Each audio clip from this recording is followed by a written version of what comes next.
Ginunita ng singer-actress na si Shasha Padilla ang nag-iisang comedy king na si Dolphy sa araw ng kanyang kamatayan. Nitong Miyerkules, July 10 ginanap ang ika-12 anibersaryo buhat ng namayapa ang komedyante.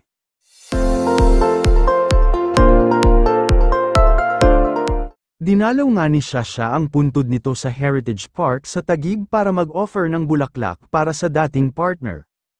It's Dolphy's 12th year death anniversary today, R.I.P. Lovely. You are always in our thoughts and prayers, sabi ni Shasha kalakip ang larawan nito sa tabi ng puntod ng dating asawa. Ilan sa nag-comment sa kanyang Instagram post ay ang anak ni Dolphy na si Eric Quezon. As always, Sha, thank you for the flowers, sabi ni Eric.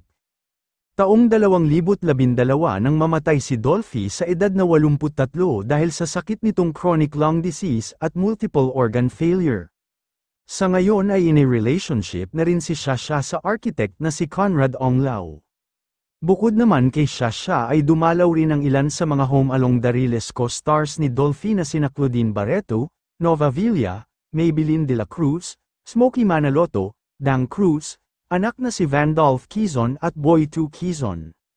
Sa katunayan, ipinost ni Boy2 ang tila mini reunion nila sa Instagram habang nagbibigay tribute sa namayapang tatay Kevin nila, ang kilalang karakter ni Dolphy sa Home Along the Riles.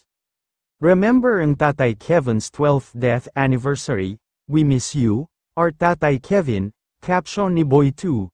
Samantala isang speech naman ang alay ni Nova Villa para sa namayapang kaibigan na nagpaiyak sa mga kasamahan. Bagamat hindi ka namin nakikita, nakakasama ng personal, pero kahit kailan hindi ka nawala, nandito ka sa aming mga puso, sabi ng veteran actress. Bagamat hindi ka namin nakikita, nakakasama ng personal, pero kahit kailan hindi ka nawala, nandito ka sa aming mga puso.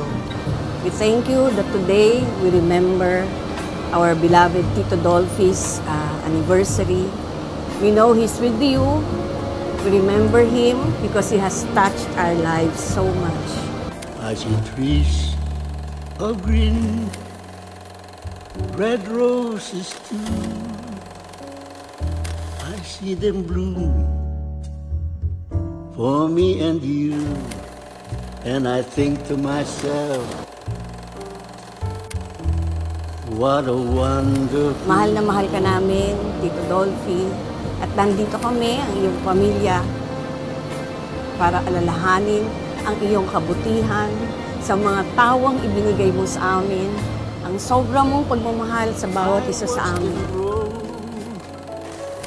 They'll learn much more than I'll never know. And I think to myself, what a wonderful world. Tito Dolphs, O Lord, and let perpetual light shine upon him. May he rest in peace. Amen. What a wonderful Love you, Kevin. world.